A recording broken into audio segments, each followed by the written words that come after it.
Assalamualaikum warahmatullahi wabarakatuh. Selamat pagi, siang, dan malam untuk Bapak Ibu guru hebat. Salam bahagia. Pada kesempatan kali ini, saya akan berbagi pemahaman mengenai Merdeka Belajar yang ada pada platform Merdeka Mengajar. Pada topik Merdeka Belajar, kita diharapkan untuk memahami 1. Pemahaman gagasan dan prinsip pendidikan berdasarkan pemikiran Ki Hajar Dewantara. 2. Pemahaman untuk memfasilitasi murid agar tumbuh sesuai dengan kodratnya. 3. Penerapan pembelajaran yang memerdekakan murid. Topik Merdeka Belajar terdiri dari 5 modul, yaitu pertama, mengenali dan memahami diri sebagai pendidik. 2. Mendidik dan mengajar. 3. Mendampingi murid dengan utuh dan menyeluruh. 4. Mendidik dan melatih kecerdasan budi pekerti. 5. Pendidikan yang mengantarkan keselamatan dan kebahagiaan. Untuk lebih jelasnya dalam memahami kelima modul tersebut, saya akan kupas satu persatu. Pada modul pertama, yaitu mengenali dan memahami diri sebagai pendidik, kita dihadapkan pada pertanyaan, mengapa kita memutuskan menjadi pendidik? Hal ini tentu saja kembali pada Bapak Ibu guru, bukan? Yang kedua, sebagai guru, kita harus menambah kapasitas diri untuk terus belajar, sehingga kita dapat menuntun murid untuk mengenali kelemahan atau kekuatan yang ada pada diri mereka agar dapat menghantarkan murid untuk berdaya dan menjadi manusia yang merdeka. Yang ketiga, sebagai guru harus adaptif terhadap perubahan. Murid-murid kita saat ini sangat fasih dengan teknologi. Mereka dapat mencari informasi dengan teknologi.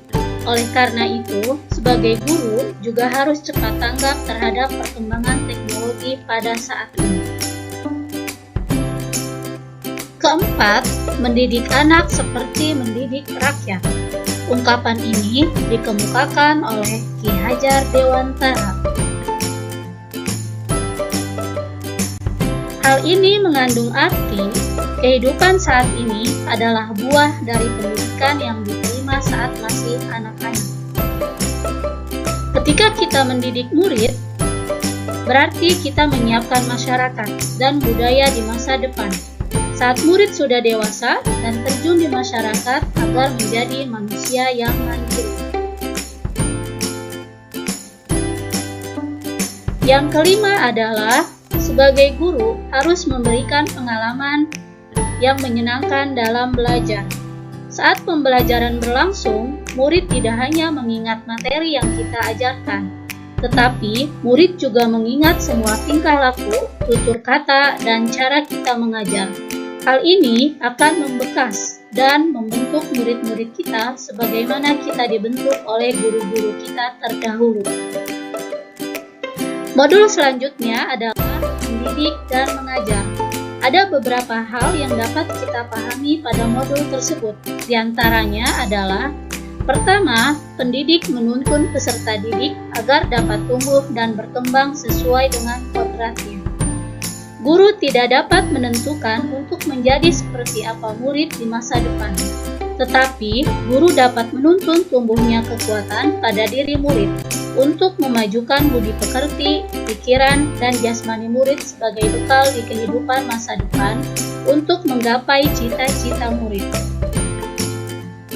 Yang kedua, guru dapat memberikan praktik pembelajaran yang mengembangkan kerjasama, empati, menghargai sesama, dan berkontribusi sosial terhadap sesama. Ketiga, pendidikan yang berfokus pada orientasi kognitif menyebabkan perkembangan kecakapan emosional murid terabaikan. Misalnya, kecakapan murid diukur melalui tes sumatif untuk mengetahui kecakapan kognitif semata. Akibatnya, murid berusaha keras untuk belajar dengan mengerjakan kisi-kisi soal hingga mendapatkan nilai dan penghargaan. Di sisi lain, jika murid belum mampu mendapatkan nilai di atas ketentuan, tidak jarang murid mendapatkan sanksi atau hukuman. Sistem pendidikan seperti inilah yang menimbulkan diskriminasi dan tidak sesuai dengan adat ketimuran. Keempat, pendidikan yang sesuai dengan bangsa kita adalah pendidikan yang humanis, kerakyatan, dan kebangsaan. Ungkapan ini dikemukakan oleh Ki Hajar Dewantara. Pemikiran Ki Hajar Dewantara ini sangat relevan pada masa kini, sehingga kita mampu mengantarkan murid siap mengisi zamannya kelak. Kelima, manusia yang merdeka yaitu manusia yang dapat memerintah dan menguasai dirinya, atau bisa disebut dengan mandiri. Kita sebagai pendidik dapat membantu murid memenuhi kebutuhan lahir dan batin agar mencapai keseimbangan dalam menjalani kehidupan. Keenam, membuat tujuan belajar dan merencanakan pembelajaran sesuai kebutuhan murid baik lahir maupun batin. Dengan demikian, kita sebagai pendidik dapat membantu tujuan belajar murid sesuai kebutuhannya secara utuh, agar dapat membantu kehidupan murid yang lebih mandiri. Pada modul selanjutnya, yaitu mendampingi murid dengan utuh dan menyeluruh. Pemahaman yang pertama yaitu Ki Hajar Dewantara mengatakan bahwa segala perubahan yang terjadi pada murid dihubungkan dengan kodrat keadaan, baik kodrat alam maupun kodrat zaman. Kodrat keadaan terbagi menjadi dua, yaitu kodrat alam dan kodrat zaman. Kodrat alam berkaitan dengan bentuk dan sifat lingkungan. Misalkan, murid yang tinggal di lingkungan perkotaan, maka guru wajib memberikan pemahaman mengenai lingkungan perkotaan. Sedangkan, kodrat zaman berkaitan dengan isi dan irama pendidikan. Isi dan irama pendidikan bergerak dinamis sesuai dengan perkembangan zaman.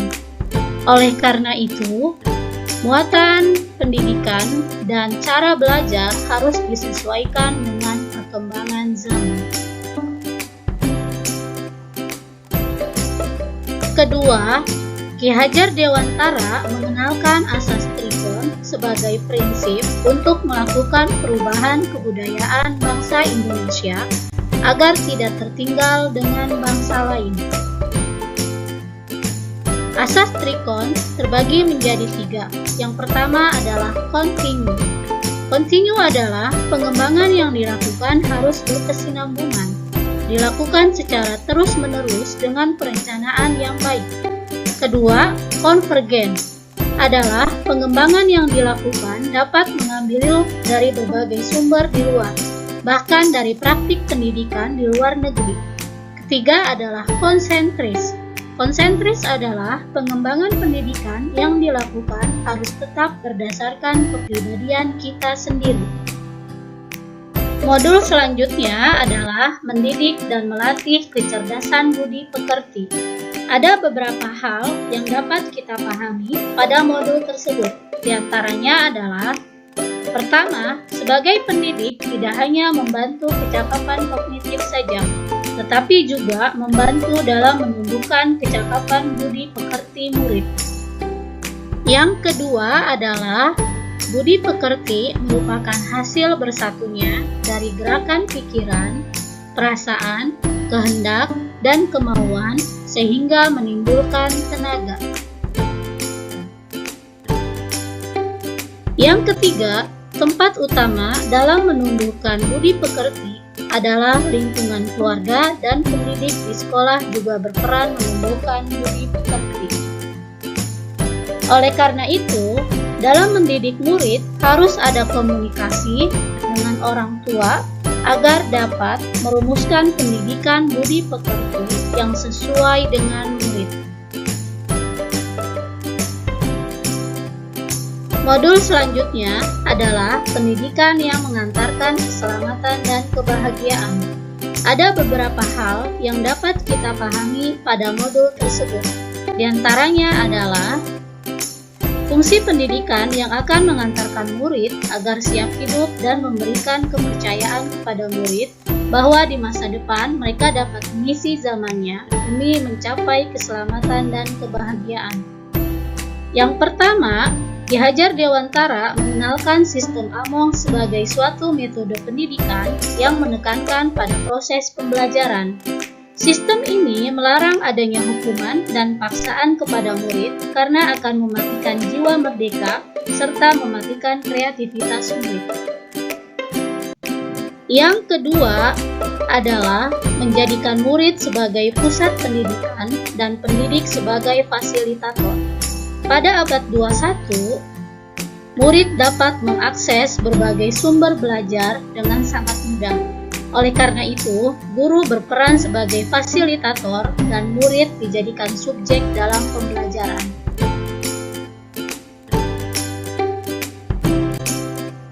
Yang ketiga, mengajar dan mendidik adalah bagian dari kebudayaan. Maka, dengan mendampingi murid-murid dalam menempuh pendidikan adalah salah satu kontribusi seorang pendidik untuk membentuk budaya bangsa yang kuat dan menjunjung nilai-nilai luhur kemanusiaan. Demikianlah pemahaman yang dapat saya berikan berdasarkan modul yang sudah saya pelajari.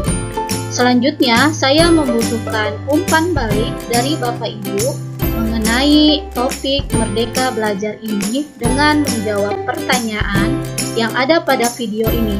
Kemudian, jawabannya ditulis di kolom komentar pada video ini. Terima kasih atas perhatian dan kerjasamanya. Wassalamualaikum warahmatullahi wabarakatuh.